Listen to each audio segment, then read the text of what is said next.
Right, because I'm bored, I'm going to show you how to make a sourdough loaf of bread. This is sourdough pastata. We've had this going for a while, and we call it Bambi. And the reason we call it Bambi is because it's destined to become a dough. Some people have pointed out that Bambi was actually a boy, and therefore he wouldn't become a dough, but nevertheless, we're sticking with it. Right, first I'm going to tip out nearly everything that's in here and leave about 50 grams of starter, which is about that much, which is not much. That you can either throw it out or make a pretty shitty tasting pancake out of, but I am going to throw it out because it is a crappy pancake.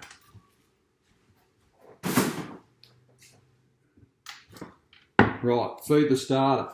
You need exactly 100 grams of flour, which I'm pretty good at measuring exactly out. So I'm using unbleached white flour, and I've got some rye flour. Right, which is about that much. Might be a little bit too much. Might have to add some more water. That'd be right. And you need 100 ml of water, which is exactly that, which is what I did measure out. And then you need to stir it in. Now, I had an old boss who told me that I was as useless as one chopstick. But one chopstick is actually not a bad thing for stirring your starter. Better than a spoon because it's longer and it doesn't get stuck. Right. Now we've got to wait till this gets active, which will take 4 or 5 hours. Sorry. In the meantime, I am going to measure out 450 grams of white unbleached baker's flour. Now I'm just making a white loaf, so I'm going to put nothing else in it except for white flour.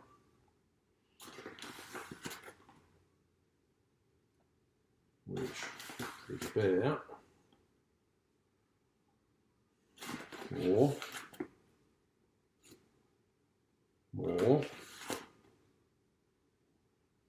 That's it. I'm going to stick that in a bowl. And then I want to put in about 300 millilitres of water. Which, if you know your physics, is 300 grams. Now, with our trusty chopstick, get that in there.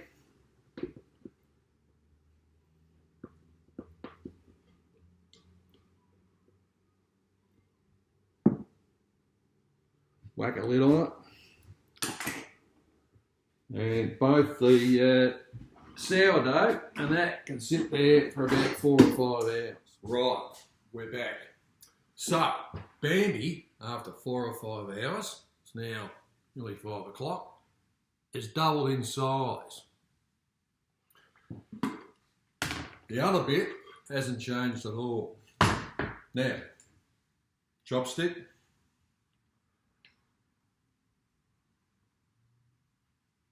Nearly all of it goes in, except for what I want to leave left over for next time. So that's about, think about sourdough starter. They're all individual, like children, and they all have their own smell. Sadly, mine smells like old nail polish.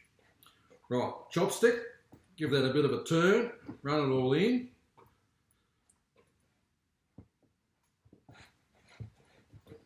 Should start to slop up a bit. And once you reckon you've got a good amount in there, the next thing you need is salt. Teaspoon of salt.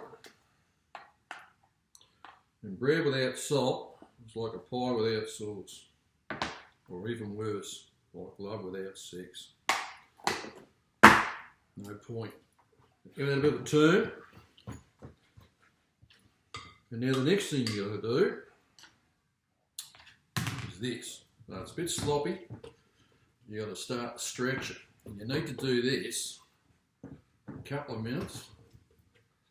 And then you need to do it 6 times, about once every half hour throughout the evening. So you need to start this around about, this whole process, start about lunchtime.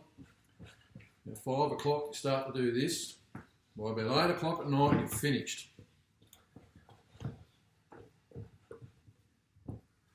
So it looks like a bloody mess at the moment, but when you've done this 3 times it will start to look like dough.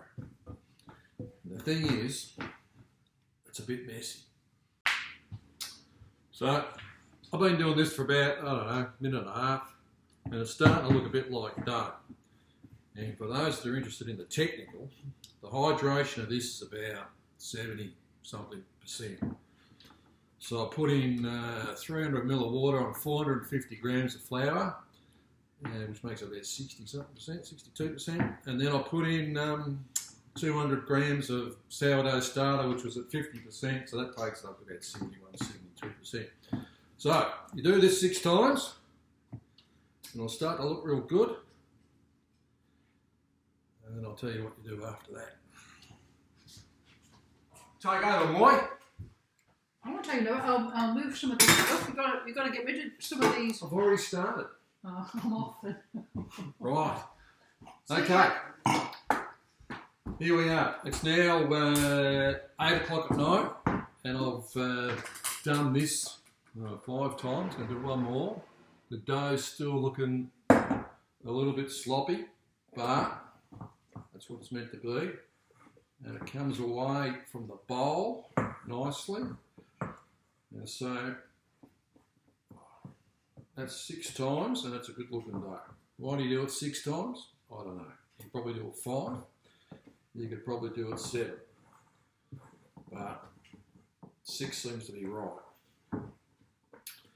So what you do next, and you can see where it was when I started, that stuck all to my hands, and now it's a lot cleaner than it was. So what we do now is we put a lid on that, and we wait till morning.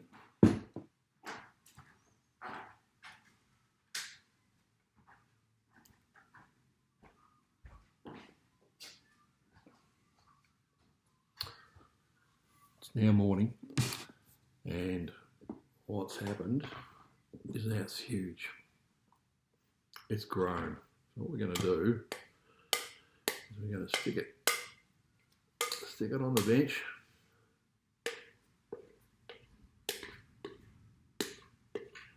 Got no flour on this bench or anything like that. I'm just going to stick it on here.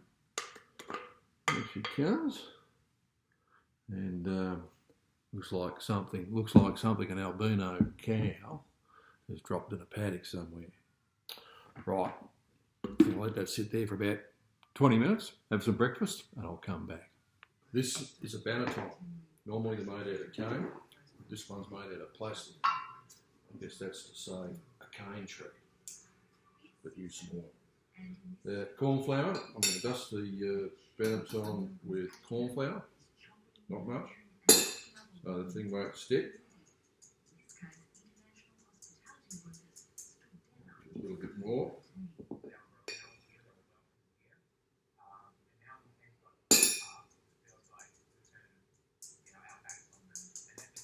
That's good. Side, our dough, which you can see I dusted with some flour and put a clean tea towel over it. Right, next, this is the tricky bit. Everything up to here was pretty much 101. This is a putty knife I bought from a paint shop, but you can buy one from a fancy kitchen appliance shop, costs about $20, or a paint shop, $5. Now, the trick here is not to use too much flour on the board, very little in fact, because if you use too much flour, a little bit on your hands, the whole thing falls apart. So, no more than that.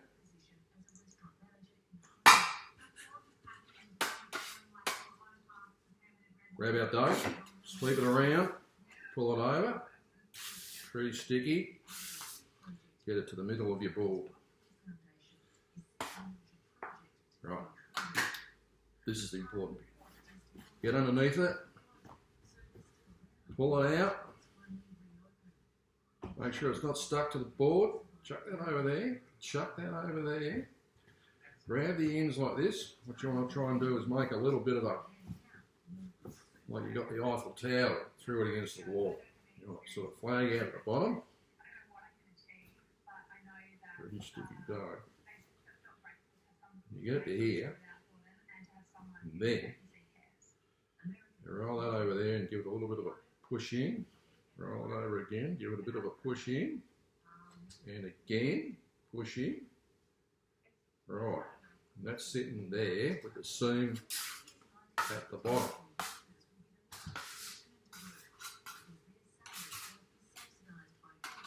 Fill her in a bit.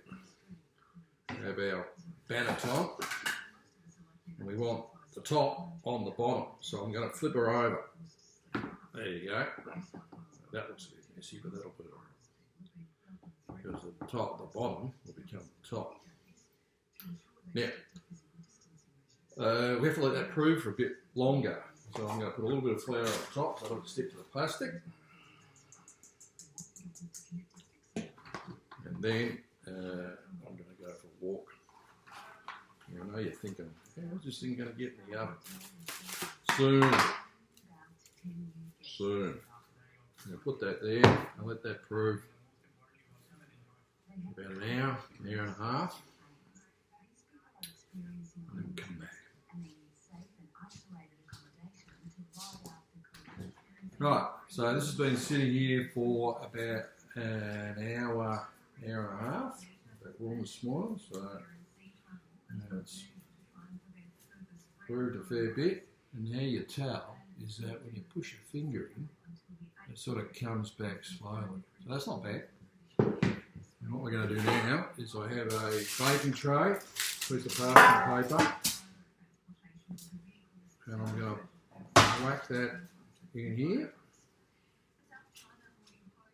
There it goes.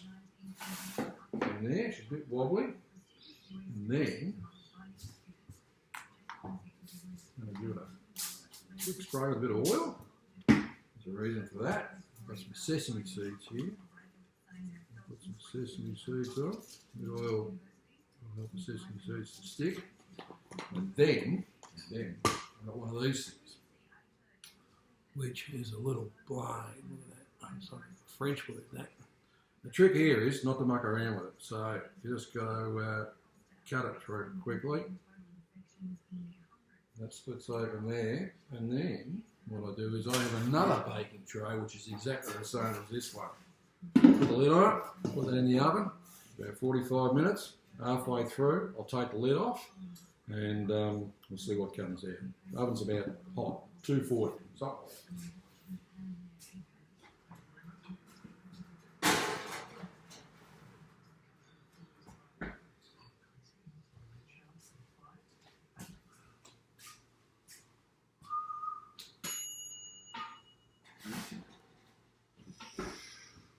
Right, so we've had this in for about 45 minutes. Halfway through I took the lid off, and I've ended up with this loaf of bread, which is not bad. I'm pretty happy with that. Now, some people might say that's a lot of mucking around for one loaf of bread, but really, if I went up the shop, it's a 10-minute walk, it's 10 minutes back, it's 20 minutes. You probably saw everything I did on the video, and it's probably running for about 10-15 minutes, so it's really not that much in terms of input. So that's it. That's how you make a loaf of bread.